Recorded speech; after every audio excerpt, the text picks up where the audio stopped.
In the mid 90s, I actually got into a company called Icon, and it was a copier company. You know, they were in the growth mode, buying all the smaller companies, trying to become a major corporation.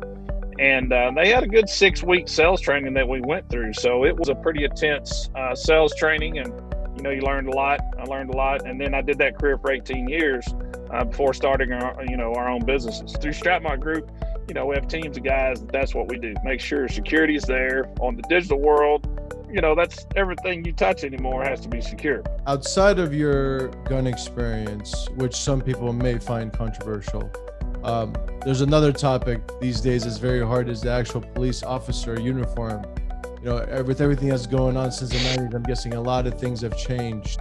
Sometimes in law enforcement, you see the worst of the worst all the time, and police officers tend to get a little jaded. You know, one of the psychologists told us, they said, if I go to a city, I'm not going to ask a police officer where to eat, where to live, where to vacation, because you're going to tell me what? All the bad stuff, not all the good stuff. But for police officers doing their job, we know it's dangerous. We train for those reasons. We train to be safe, and bad things happen to good people and good things happen to bad people, you know? So it just every now and then something makes the news and it's popular. And it just seems like it's getting worse. It's getting worse. Well, that's just the narrative somebody wants you to believe at the time.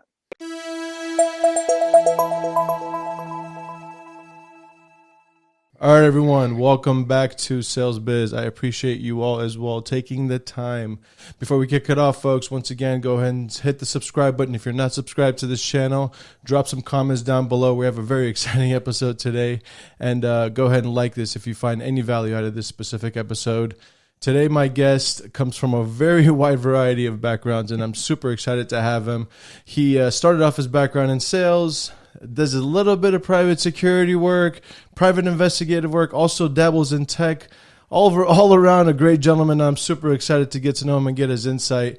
Mr. James Cooper. James, welcome, sir. Thanks, Mike. Thanks for having me on. Yes, sir. Appreciate you taking the time. You're actually out in the field right now, policing communities, right? Got the That's lights correct. in the That's background. Really excited to get into this. But before we kick it off to your current experience, James, let's take it a step back. You're a long native Texan. Started your career off in the tech account executive space. Let's talk a little bit about that, because that's where the majority of my background is. Well, actually, back up a little further than that. I've actually been in law enforcement for 27 years. Right. And in that law enforcement, I also did account executive sales for 18 years. So in Texas, after you're full time for a while, you can go down to what they call reserve status, where basically you work for free, you know, but you keep your commission, you do the training, you're required to do all the 40 hours every 2 years and things like that, and all your firearms qualifications and, you know, keep up with the laws. So sales and law enforcement, you know, kind of the same. Always made the joke that, you know, in sales, customers always right. You know, you always want to see you again. In law enforcement, they're usually always wrong. You don't want to see them again. You know, I knew it was kind of in between. I really wanted to talk about your police experience a little later, but you know, let's dive into it. I'm super excited about it because, you know, what you do clearly speaks to me in a whole different level. I have a lot of police officer friends here in California, and you know, I respect the brothers and sisters in blue. So first off, thank you for your service, James. Before we go any deeper in that. But sales and keeping the community secure, those are two very different gamuts to work with there.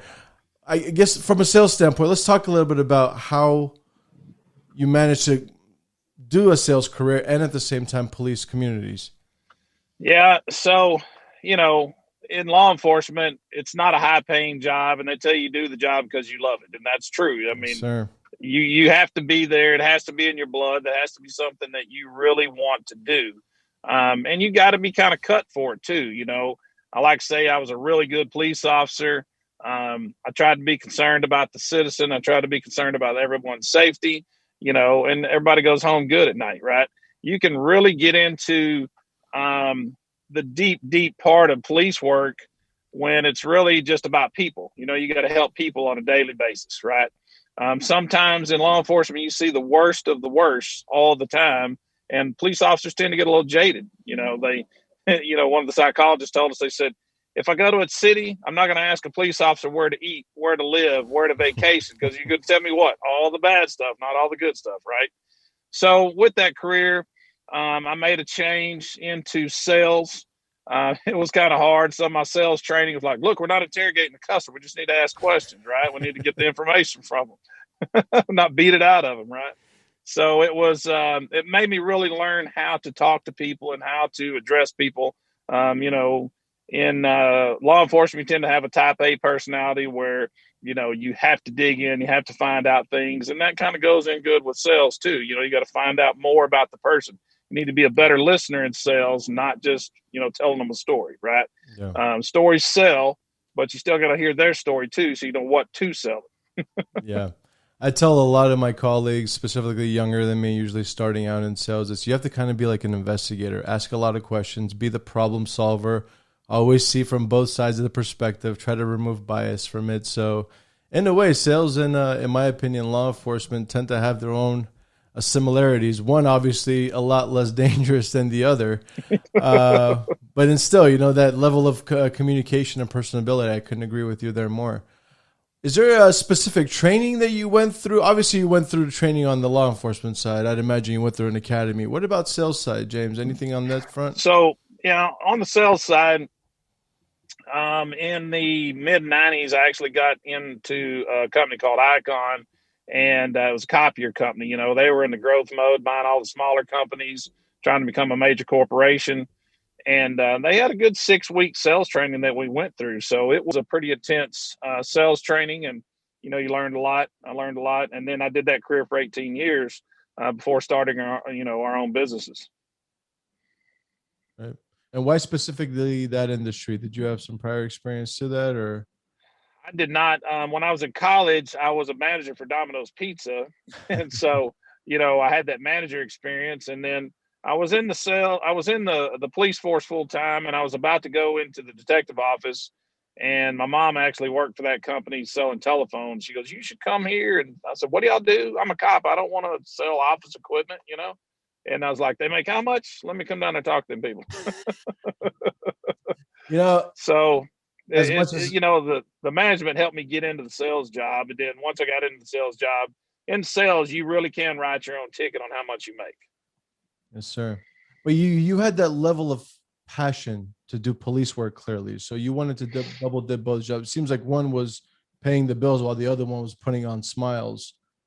Was there some sort of career in the law enforcement space that would allow you to have that type of money, or is it just completely a dead end at that point? No, I think that, you know, I mean, you can nowadays get into law enforcement. I mean, you're talking 25 years ago, law enforcement in Texas, small agencies, they just didn't pay a lot. You know, if you could make it to a large agency, a civil service job, but most of those required, you know, military background to get into a civil service career job. So that was a little bit harder step. You know, like some of the big jobs in California, probably civil service requirements. Some of the big PDs. You know, in Texas, the big police forces in the big cities, they have a lot of civil service requirements and things to get those jobs. So if you can get to those levels, you know, they're a decent career. People make good money in law enforcement, have a good career, you know. I just wanted more, had more things I wanted to do in life. Like a lot of hobbies. I'm a pilot, you know, just a private pilot. I like to scuba dive, you know, a lot of fun things, you know, and all this stuff costs money, you know. Yes, sir. An outdoorsy guy. I was just talking to my wife that my plan for my 40s, not to offend anyone, but a couple of years, I plan on going for my pilot's license. It's expensive, man. I'm sure you know that. It is. It's For expensive. It's pilot, expensive. yeah, that license alone could run you like 10 to 15K, and that's not including the rentals and all that stuff. Yeah, then Yeah. once you get the license, you're like, okay, how do I keep flying? So, you know, I almost bought a couple planes, and I'm like, man, that's so expensive, you know, and you got kids by then, you're like, oh my God. I keep So, eyeing that Icon A5. I don't know if you've seen those, the little oh yeah, two-seater that's a plane. great little machine. That's a great machine. I like Yeah, how there's this a lot of water, affordable machines out there. but that Yeah, one's like water. You can land on water, land. land in. I mean, I hope you don't, but land like a golf fairway. You could pretty much land that thing anywhere. Put it on a trailer, take it with you when you go to the Yeah. house. Yeah, very easy. I'm pretty. So that I'm telling my friends it's kind of like the first flying car in a way. It is kind of close. So there's a lot more abilities now. And then I always flew model airplanes, model helicopters, gas powered versions.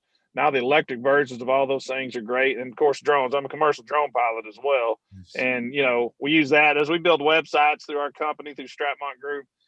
You take video of somebody's ranch or whatever, and you make money from that. You got to have a commercial license. So I have my commercial drone pilot's license, and that's a pretty neat tool too because drones are so easy; anybody can fly them. Yeah, absolutely. So outside of those hobbies, though, your current career right now, you do a little firearms instruction right now. Yeah, Um, we do license to carry in Texas, which that's under some debate where they're trying to get open carry for any citizen that's legal, to carry a firearm. That's a new legislation on the books. They did say it's not going to repeal the Texas LTC law that's in place now, and I'm sure they're going to want some type of firearm training. They just don't want everybody carrying guns in public without some type of firearm training. You know, right. Yeah, absolutely. I mean, which I'd imagine that, given that level of environment, how is everything that's been going on with gun control right now and all that impacting your business? Or if anything, is it making it a little bit more organized, a little bit better, given all the requirements you the probably hard trying to go through? yeah, the hardest thing to do is actually to get ammo, for the class. When people want to buy ammo and come to your class, they can't get ammo, they can't find ammo. It's just, everybody's kind of like during the pandemic, they just buy up everything they see if they don't have guns, things to be worth money or something. But, oh, dropped my thing. So I think the biggest thing that we see now is um, people that want to carry guns do in their cars. The LTC in Texas license to carry, you have to have that class in order to carry it on your person, right? And then a few years ago, they passed open carry, which simply meant you could carry it where people could see it. And in my classes, I encourage people to carry it concealed. You don't want to make yourself a target unless you're really good. It's not like the Wild West. It's just more of I've seen a video where some gentleman was carrying his gun openly and somebody snuck up behind him and stole his gun right off his person.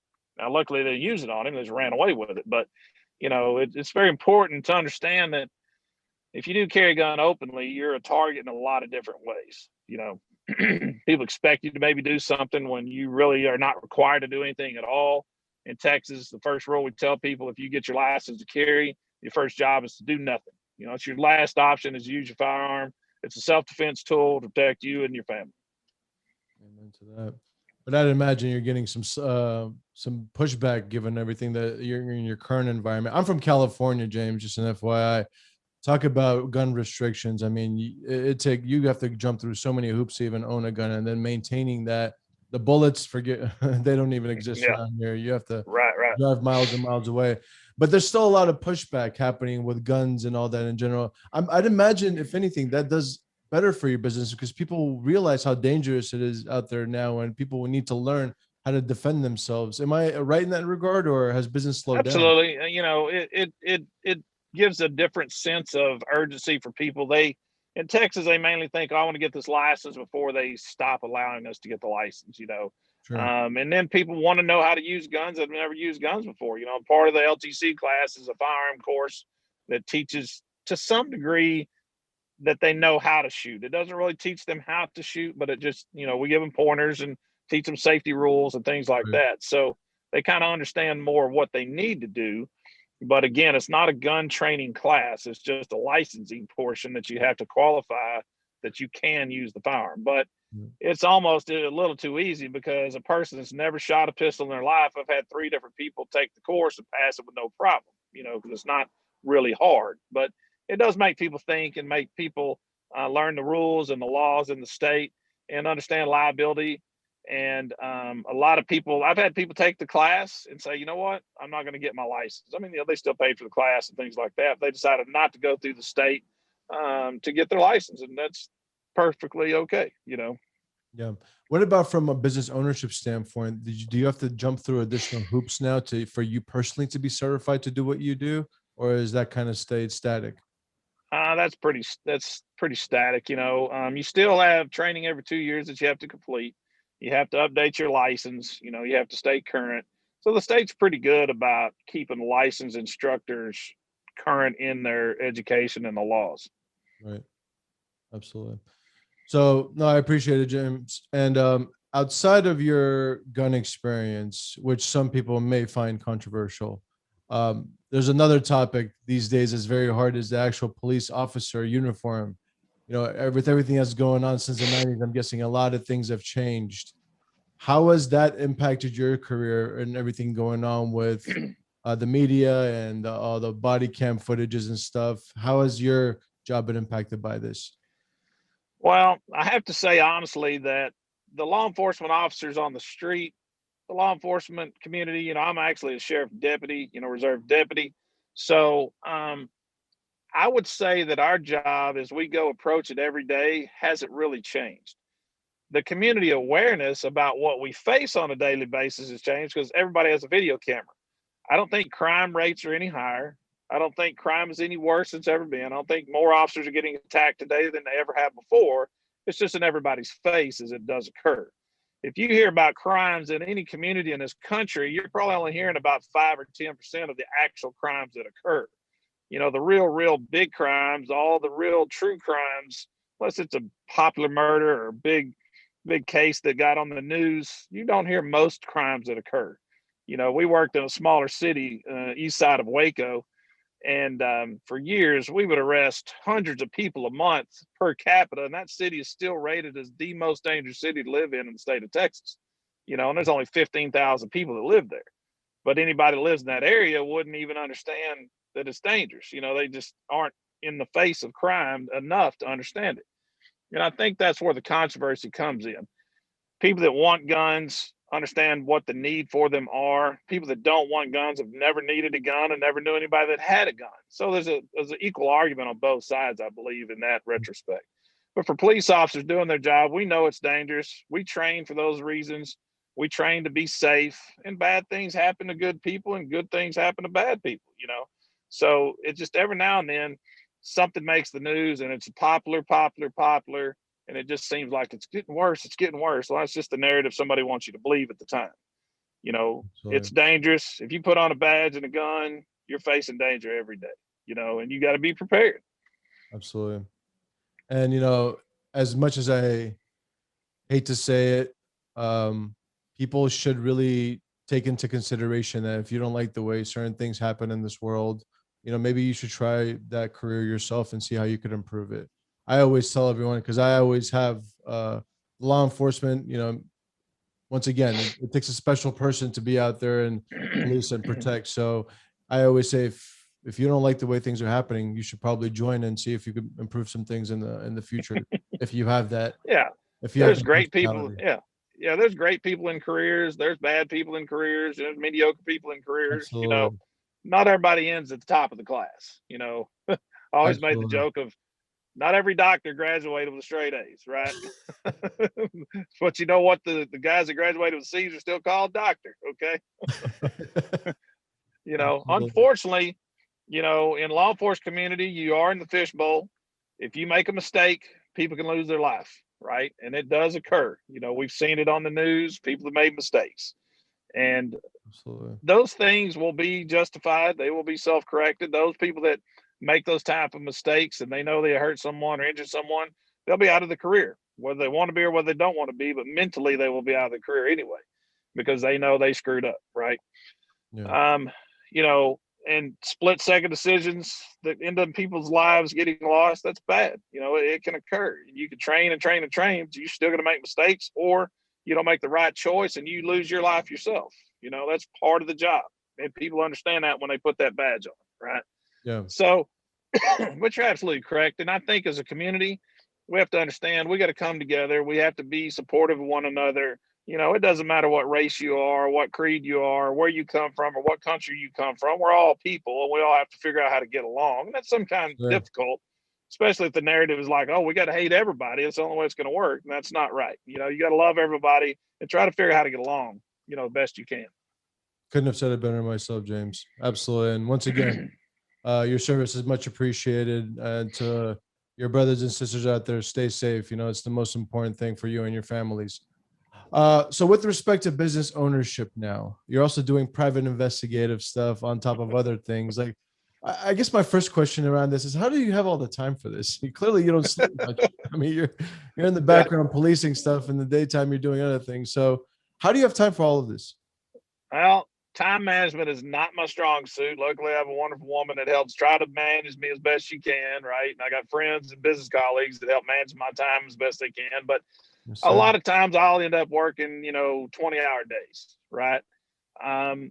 We have a business, we have a couple businesses that we've started in the past 5 years, Stratmont Group, where we are an IT managed services company. We build websites for people. Last year, we really ramped up our security piece with, private investigation, digital forensics, through laptops and phones. We can search those devices for critical data. We also have video surveillance cameras and digital locks, right? So that's a big part of our business now. And I thought, well, been in law enforcement for years, and I understand that piece of it and helping people stay safe. There's a lot of proactive measures you can take before guns. I've trained a lot of people that guns should be your last measure of safety. There's locks, there's video, there's a lot of other less lethal devices that you could utilize prior to using a firearm. You can't come back from that one. Once you use that one, there's pretty not anything else, that's going to result in good. Absolutely. So we try to teach businesses and homeowners how to be safe. More of the outside sales reps now are working from home. So let's make sure that your network at the house is secure, make sure it's safe, make sure your critical data that the company's entrusting you now. Big Fortune 500 companies usually have an infrastructure that data is pretty safe, right? But if your home Wi-Fi or network is not secure, it can still be discovered. Okay, so that's another piece of the pie that has to be addressed. So through Stratmont Group, we have teams of guys that's what we do. Make sure security is there on the digital world. That's everything you touch anymore has to be secure. Absolutely. Um, and for your business, all the things that occur today, civil unrest, whatever, you can capture as much of that as you can on video. Do it from a distance, report that to the police, let them do their job, say, here's the bad guy, make sure it's quality video so they can see who it is and they can address that as it needs, down the road. This is why I wanted to reach out to you, man. You cover cybersecurity, surveillance, and physical security all in one gamut. So you're rare to find. It's, Yeah, it's a strange world out there for sure. sir, that it is and more. So where do you want to take this business, James? Which one are you liking more? I guess if money was not an object, would you be out in the streets or would you be in that database center or Well, strategizing? look, What's your I'm in my 50s now, so being on the street is not my prime goal. I love being in law enforcement. It's a great time to be out and being with the community, but at some point, you got to be tough. Bad things do occur. So Stratmont is our main focus these days. We want to grow that business so that it's self-sustaining. It's doing pretty well. We didn't suffer a lot through the pandemic. We were pretty, IT was still there, still a need. So website is growing. More people want websites built, to help their home-based business now, whatever they might be into. I think, unfortunately, we probably haven't seen the results of this pandemic yet. I think there's going to be a lot of people that are going to be suffering over the next 18 months that are out of those jobs, that aren't used to making the money, that's gone through their savings now. Things are going to get worse before they get better, I think. Everybody's still resilient, and I think everybody's, maintaining, but it's going to be a lot of people out of work, that don't need to be. Do you see that a lot of other professionals that have done maybe desk jobs are going into law enforcement now?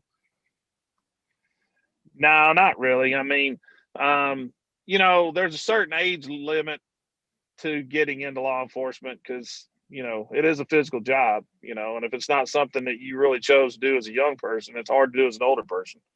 Now Okay. there are a lot of security officers out there that I see coming into the business. They want to get into some type of securing the public. And so security companies are on the growth. There's more people getting into security and into that end of it. But law enforcement, numbers are down. I mean, let's just call it what it is. There's less people today coming out wanting to be police officers. There's less people coming out of college that want to be plumbers and electricians and jobs that work with their hands. So we need more people that want to do physical labor. Not everybody can sit behind a desk. Everybody under the age of 25 has been the IT director of their house their whole entire life. But in the real world, we got IT directors, so we need some other jobs filled. I'm one of those guys, I have to say. Yeah, I know. Fix I the understand. internet, reboot the computer. I get it, but Yeah, it gets daunting as well. I appreciate it, James. And last question for you. Clearly you've had a successful career on numerous spectrums, but if you were to go back and ask younger James Cooper, or tell younger James Cooper one thing about life and give him some advice, what would that be? invest in crypto sooner. Hashtag Dogecoin. That's right. And then maybe invest in some of these other major companies sooner as well. And then try to recreate yourself at an earlier age. Diversify your training and your skills as early as you can. You always can't do a physical job. You can't always work behind a desk.